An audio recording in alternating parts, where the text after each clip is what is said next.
Hi guys, welcome back to Cave Chat. So, I think we've covered off so much stuff in the last few episodes that I think today we're going to talk a little bit about the stuff that you do separately with the Pokemon side and what you do with that. I don't understand Pokemon. I'll be honest, I don't really want to understand it. I've tried opening a couple of boxes with you in the past and didn't really get any real enjoyment because I had no clue what I was doing or looking for. And then I think we're going to just talk about the mobile cave, as we've dubbed it. So so we'll talk a bit about the Kent card show that's coming up and the table, and maybe we'll talk a little bit about the costs that we've paid for that. And just the planning that's going into planning, the prep, and all the stuff that we've been buying and preparing for that first show. So, right, should we go straight into it? Yeah, jump in. So, Pokemon. It's a passion and a pain at the same time. Realistically, in the card game, which that includes all of this... so, sports cards, TCG... Magic, pop culture. All of them.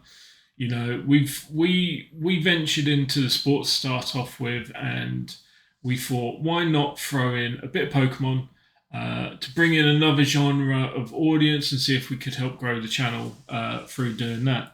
And so I started buying a few boxes of Pokemon, and we're quite blessed that we got the sub centre quite close to us. Initially, it was the card gals that were doing it, wasn't it? No, I started it. Oh, did you? Yeah, so I did a couple of box rips, and then the card gals, which is Chloe and Kez, they're in some of the early videos. We thought, okay, well, let's introduce a bit of a younger genre into the team. Again, to make them a bit more relatable. No one wants to watch a couple of crusty old men opening Pokemon. Weird thing is, most YouTubers that I watch are men who open Pokemon. Really? They're not quite crusty old men. Maybe mid-30s. Well, same as us then. Yeah, 10 years ago. So it's a case of managed to get some product, and we have the sub centre here, and this is end of last year. So sort of October, November, when we went down there and did our first PSA return, I picked up a couple of booster boxes whilst we're down there. And those boxes, quite nice. You get 36 packs, £140 I think I was paying. And then Pokemon just seemed to boom again. And now it's like, it is mission impossible now to get any product, any good recent product. But in trying to convince James to do it, we have seen followers grow, and that's why we've continued to do pack a day of Pokemon. Again, it doesn't pay for itself. No, because a lot of our subscribers are probably through the Pokemon videos, so they might not even watch the main videos, the long form videos. We do have some that enjoy both, which is nice, but we do have a lot that are either here for the sports or either here for the Pokemon shorts. And in specific, the QR code that is contained within the Pokemon shorts. Love it for the game. Don't you dare ever not show the QR code in those videos. So we had the card gals join us, and they ripped a few products, and obviously with life, they're teenagers, late teens. They were finishing school and everything, and they've gone off and they're enjoying their life now. They're taking a sabbatical temporarily. Yeah, and they will be back. They every now and then they still rip some packs occasionally, just off camera. They just do it when they want to, even though I still have to buy them, which doesn't always seem fair. But yeah, the card gals worked well Seems for us. Fair to me. And we did get a few, as you'd imagine, got a few creepy comments come out of it, but hey, they weren't too bad. What on their videos? Oh, really? Yeah, just never made it to YouTube. I never published them. Oh. So, but you find that everywhere. What, people asking to see feet and things like that? I can't remember what they were. We're going back pretty much almost a year ago. But yeah, they're doing their own thing at the moment, and they will be back around. They're always available if we want them to come and rip something. That's a good thing. But yeah, so we've carried on with Pokemon, and it's now got to more of a case of where I'm just trying to buy product for myself now. It's not even for the Card Bros. I buy boxes for myself that I'm just sitting on a Because you love shelf now. Pokemon. It's not so much I love Pokemon. It's just I know that every box you buy now, it goes up in value. I was going to say, a lot of the YouTubers who do Pokemon, and one in particular that we watch, has always said that with Pokemon, you've got to buy 2 boxes. Yeah. One to open, yeah. one to put on a shelf and sell in 5 years' time for 10 times what you paid for it. Yeah. So we do the pack a day currently on YouTube and TikTok. And the bigger boxes I do tend to buy for myself now, and they're sat on a shelf at home. I do sometimes break them because I get bored or I haven't got enough product for the pack a day. So I do occasionally break them to get the packs out of them. But and you also get idiots with those pack a day because people will go, "Oh, this pack's just been resealed." Yeah, I could be bothered to do stuff like that. But surely, if you're going to do something like that, would you not put like an absolutely banging card in there and make out that you've just pulled some banging card? Because I've seen that a few times. People say, "Oh, this isn't a real video. The pack opened too easy." And it's like, if we're going to go to the extremes of faking a pack opening, why wouldn't we be putting a card that's worth like $5,000 in there or something? That's the thing. I ignore those comments. Sometimes I go back and comment on them because I do bite a little bit sometimes. And these people wind me up. I haven't got the time or effort to worry about a single pack of Pokemon and what comes out of it. I'm just doing it purely for people's entertainment. And the weird thing is, we get nothing out of it. And the weird thing is, you don't even know what's in what those cards are worth anyway. No, I have to look them all up. We recently went down the sub centre with a massive pile of the cards that you've been opening for the last few months, and sold them off for about £300-400. Yeah, just did them in bulk. We probably could have made double that if we kept them and sold them. Yeah, probably if we'd done it separately. We don't have the time. We're spending enough time doing sports cards at the moment, let alone to then have loads and loads of Pokemon cards. The cheaper and Pokemon on eBay is really nightmarish. Yeah, everybody's about the detail of everybody. I will take photos of back and front and post them on eBay, and then I'll be inundated with, "Can you send more pictures of this one? Close up on the corners, close up on this." Yeah. And it's like, it's like a £7 card. Now, they make you work for your money selling Pokemon on eBay. We do keep some of the high-end or the big chase Pokemon cards, and we will sell them on eBay. We do send some off to grading. We're waiting for one back from wait for one Pokemon, aren't we? But the rest of them, they just go in a box to the side of me. The base cards, I give away free. We've got a few kids that we know that like Pokemon, so I rip a few packs. They get a big old wedge like that of all the base cards, and off they go. They're happy. Or we just donate them. We might take some to the card show. I was going to say, it probably leads us in nicely to the card show, because I would imagine we'll be taking a lot of the Pokemon for some givvies. It's going to be all base. And there'll be a big pile of cards just to give to kids, stuff like that. Yeah, and it's a mixture. So we've got Crown Zenith in there, we've got 151, we've got Destined Rivals, Surging Sparks. I don't even know what language this is. Journey Together. Since about September, I've ripped at least a booster box worth of every of the new release that's come out so far, if not more. And the base cards all go in one big bucket. They're all just mixed up in there. They're all still perfect. Don't get me wrong. We look after them. I just tend to pull out the hit cards. So yeah, we've opened all of it. And now, if I look back at all the 151 I've opened, if I hadn't opened any of that, that would have tripled or quadrupled in price. Yeah. Same as the Prismatic Evolutions, the Crown Zenith. We have pulled a couple of decent. We had a Charizard, didn't we, that you pulled from one of them? Yeah. And we got that graded, and I think that sold for a couple hundred. A nice price. And I can't remember what the other one is that we're waiting for now. Latios. But is that a good one? Yeah, again, one of the chase cards. So we've had a few good cards come out of them. I've got like ETB sat at home. I've got a couple of SPCs sat at home. And yeah, just going to sit on them now. I might take them to the card show. I might flog them there with a little bit of markup on what I paid for them. But who knows? They might just sit on a cupboard, sit on a shelf for 5-10 years, and then come back out, and I give them to my daughter to sell. No, that's a plan. But anyway, so talking about card shows, so we're going to do probably another dedicated episode on some of the stuff we're putting into getting ready for the card show, what we're having to buy, get set up. But I think what we can touch on is what we're aiming to do at the card show. So we're aiming to sell some of our repacks. Yeah. We're aiming to sell. Singles. We've got some sit card singles. So we're going to have some soccer, predominantly soccer, but we'll have some baseball, some Pokémon. We'll probably have some bits for giving away to the kids.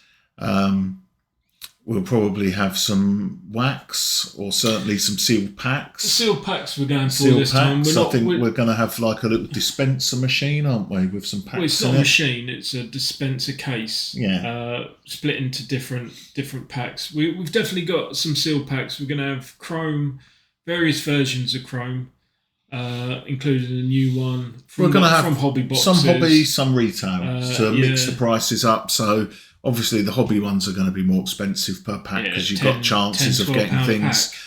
Retail probably a little bit cheaper, pocket money price. Yeah. But yeah, so we're aiming to kind of cover off as much as we can because it's our first card show. Because we don't know what to expect. We've been to a couple of the Kent card shows. The first one we went to, there was 2 or 3 people doing sports. Yep. The second time we went, there was nobody doing any sports and it was all TCG. So we'll either smash it and have everybody come to our table. Yeah. We know there are definitely some sports sellers at this one. And it is 3 times size of where they used to hold it. So we're kind of hedging our bets. We're hoping to do some of the, like I say, some of our singles. We'll have a cheap flick through. We'll have some Pokemon. We'll have some wrestling, some UFC, some Star Wars, some Disney, some Marvel. We've kind of got a bit of everything. Yeah. And then our repacks and then the seal packs. So anyone that's in the Kent sort of region, come see your local YouTubers. Yeah, make sure you come and see us if you watch our videos. Free, and let me say this again, free autographs for anybody who wants one. Yeah, mine are quite rare though. Yeah, because nobody's ever asked for mine one. are in demand. But yeah, we're not ahead of ourselves. We don't pretend that we're anything special. If you want to come see us, come have a chat, come have a laugh, come have a bit of banter with us. We'll do some filming while we're there as well. Yeah, we're going to try and record. We're going to try and if you want to rip a few packs with us, set a GoPro up. Yeah, do some ripping, and we'll probably, let's be honest, we'll probably end up spending more than we take in sales. It's sports card trading, sir. Yeah, we're going to be in trouble because I'm going to be ripping boxes over 2 days. But I think we're going to do a dedicated video just around all of the stuff we've gone out and got now, aren't we? So we've literally filled our boots with everything we can imagine that we will need. So we'll do a separate video on that because again, it's the start of a whole new era of the Card Bros because it's something that, you know, the YouTube is the fun part, the business part of it has to be the selling aspect. Yeah. And the two things have to align in order for us to if we want to continue doing this as a long-term thing and, you know, one day, God willing, you know, we have enough money in the tank to get the 2 card shops, the one that you're going to run in Kent and the one I'm going to run in Florida. So yeah, keep your eyes peeled for that, guys. We'll be putting stuff on the Insta page, and I'm sure we'll be talking about it in videos between now and then. The other thing we're going to do is I haven't worked out how we're going to do it yet or what it's going to be, but me and James are going to have a challenge between us to achieve at the card show. Arm wrestling. No, it'll be something to do with cards because let's face it, we said that we'd. But it might be like one of us gets £100, the other one gets like £50, and it's a toying cost to see who gets the more. Let's be honest, guys. We know who's going to get the £100, don't we? So we don't even need to do the toying cost, to be fair. But yeah, and then it'll be a bit of a challenge. The toying cost. Yeah, it'll be. What's a toying cost? It'll be a case of just see who can come back with the best stuff for their budget. Well, I'm going to assume whoever has the £100 could have come back because they've got £100 spent. Depends on how good your negotiating skills are, you know. Plus, you're more in the know than I am, so you'll find rarer cards than what I might. So he's already literally giving the rationale as to why he has the 100. So we'll try and come up with a couple of fun things to do. We might have like some sort of wheel thing. We've talked about having like a Wheel of Fortune thing that people can come and chase cards pay a tenner and spin the wheel and win a pack. So it might be a retail pack or a hobby pack or something in between. Who knows? We still haven't quite thought out that bit yet. But again, we can probably do that in the card show episode, because hopefully we'll have fleshed out a little bit more exactly what we're going to do, because we have only got one table. Yeah, we've only got one little table. We've got it for 2 days though. We'll be there on Saturday and Sunday, and we'll try and make sure we've got enough. We will have enough stock for the 2 days. Any members to the channel, you guys automatically get 5% off at the show of anything you guys get. That's a little thank you from us to you. So when you come over, only at our table, obviously. You haven't negotiated it across the board with everyone, no? Only at our table. Yeah. And yeah, we'll be able to hook you guys up as a little thank you for being members to the channel. It'll cost us more. We'll be paying you guys to actually. We might as well just give people free memberships at this rate. It's costing us more than what we send out as freebies and stuff. But yeah, how long has this one been going so far? So we're coming up on 16 and a half minutes. So okay.